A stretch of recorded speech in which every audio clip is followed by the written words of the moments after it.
Today I'll be explaining you the concept of isoconts. Isocont is basically a topic of production in which you take the combination of the factors of production which yield the same level of satisfaction.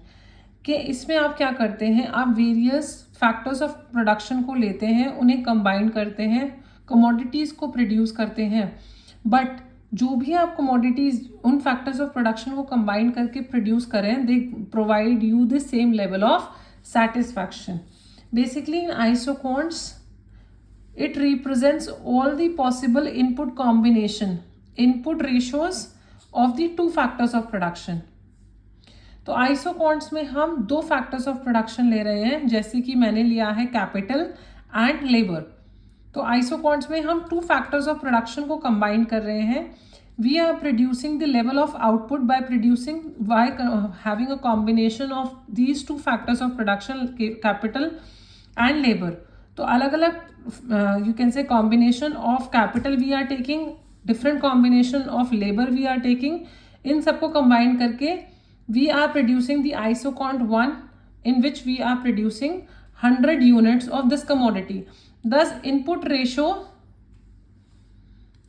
ratio keeps on changing along the isoconts. तो आपका जो input है उसकी ratio change होती रहती है, but आपका जो आउटपुट फैक्टर्स ऑफ प्रोडक्शन है, दो फैक्टर्स ऑफ प्रोडक्शन है, वो कांस्टेंट रहेंगे और आप लेवल ऑफ आउटपुट प्रोड्यूस करेंगे. ठीक है, तो various factors of production A B C and E producing the same level of output. तो आप कोई भी पॉइंट चूज करते हैं किसी भी आइसोकॉन्ट्स पे, वो आपको सेम लेवल ऑफ सेटिस्फैक्शन देगा. That is you will be producing 100 units of output.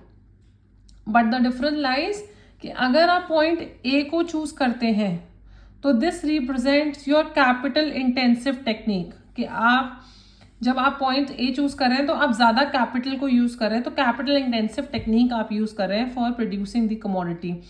If you are choosing point E, that represent more of labour intensive technique, कि आप ज्यादा लेबर इंटेंसिव टेक्निक यूज कर रहे हैं.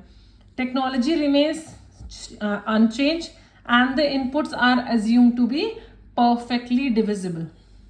तो inputs आपके perfectly divisible है. That is the case of isoconts. तो I think it is clear कि isoconts आपको various combinations दिखाता है दो factors of production का, जिससे आप उन दोनों factors को अलग अलग ratios में combine करते हैं, but the level of output you get is the same.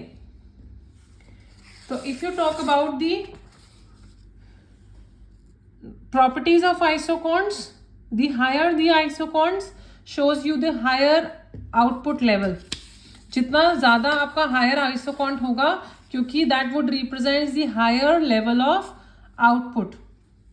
Input ratios में change, inputs की जो ratios है वो change होंगी, but input constant रहेंगे आपके. Isoquant represents a factor production of two variables, कि आप इसमें दो वेरिएबल्स को ले रहे हैं, जैसे मैंने कि कैपिटल को और मैंने लेबर को लिया है. बट जितने भी हम कैपिटल या लेबर का कॉम्बिनेशन लेंगे, बट ये जो आपका आउटपुट बनाएगा that is 100 unit, that remains constant. Isoquant slopes downward from left to right. हमेशा आपका आइसोकॉन्ट क्या होगा, लेफ्ट टू राइट होगा, डाउनवर्ड स्लोपिंग होगा. आइसोकॉन्ट्स नेवर टच और कट ईच अदर और इंटरसेक्ट ईच अदर. आप दो आइसोकॉन्ट्स को कभी भी इंटरसेक्ट नहीं करेंगे, क्योंकि अगर वो इंटरसेक्ट करेगा तो that would be representing the same level of output. तो आइसोकॉन्ट्स कभी एक दूसरे को टच नहीं करता है. Isoquants are convex to the origin, it is always convex. ठीक है, तो these are all the properties of your isoconts. तो if you talk about isocont maps क्या होते हैं, जो आप नंबर ऑफ isoconts को सिंगल डायग्राम में ड्रॉ करते हैं, different amounts of outputs are known as isocont maps. जैसे कि आपने इस डायग्राम में दिख रहा होगा आपको, आपने क्या किया है, आपने isocont 1 लिया, जैसे मैंने आपको दिखाया था, अगर आपने लेबर और कैपिटल को इंक्रीज किया है तो आउटपुट आपका आइसोकॉन्ट इंक्रीज हो जाएगा I2। अगर इस कॉम्बिनेशन को आप और इंक्रीज करेंगे you will be getting the isoquant 3। If you increase further तो आपको हायर लेवल ऑफ आइसोकॉन्ट मिलेगा, दैट वुड बी आइसोकॉन्ट 4। तो higher the isoquant, higher the level of input combination you are using, तो आप input को जब increase करेंगे तो ऑटोमेटिकली आपका आउटपुट भी इंक्रीज हो रहा है। तो हमेशा जो प्रोड्यूसर एम क्या करेगा, हायर लेवल ऑफ आइसोकॉन्ट्स। ठीक है, अगर हम बात करते हैं आपका जो आइसोकॉन्ट है that is convex to the origin.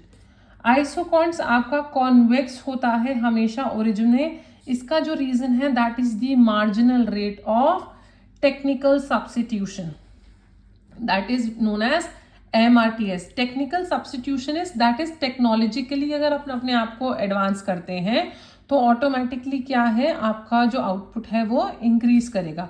MRTS indicate the rate at which factors can be substituted at the margin in such a manner that the total output remains unaltered। तो आप क्या कर रहे हैं,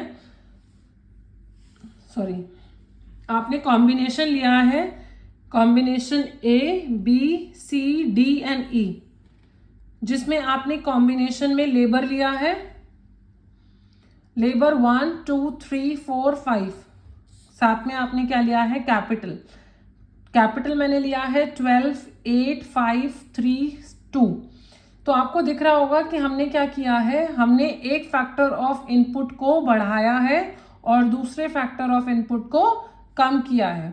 तो ऑटोमेटिकली क्या है, अगर हमें लेबर को इंक्रीज करूंगी तो ऑटोमेटिकली मुझे कैपिटल को रिड्यूस करना पड़ेगा। तो MRTS what I will be getting change, कितना चेंज हो रहा है, इफ यू सी कैपिटल में चेंज हो रहा है 12 to 8 that is 4, labour is change हो रहा है 1, तो I will be getting 4:1। Then there would be a change 8 से 5 पे आया 3, 5 से 3 पे 2, 3 से 2 पे 1। So this is what MRTS I would be getting. तो this explain that MRTS diminishing, तो आपका दिख रहा होगा MRTS कॉन्टिन्यूसली फॉल हो रहा है। As more and more of the labour is used that is the slope of isoquants diminish. As more and more, आपने जैसे जैसे लेबर को आप इंक्रीज करते गए आपने ऑटोमेटिकली कैपिटल को रिड्यूस किया है। इसी की वजह से क्या है, आपकी जो शेप है आइसोकॉन्ट्स की वो डिफाइन होती है कि आप जैसे ही एक और फैक्टर को एम्प्लॉय करेंगे तो आपको जो पहले वाला फैक्टर है उसको रिड्यूस करना पड़ेगा, तभी आप एक और फैक्टर को कंबाइन कर सकते हैं। And that is the reason कि आपका जो आइसोकॉन्ट्स है वो डिमिनिश करता है, मूव करता है from left to the right curve and it is always convex to the origin. So this is the whole concept of isoconts, and I think it is very clear to you, the concept of isocont.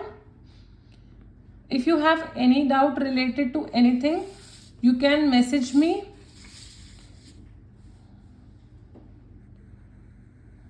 Thank you.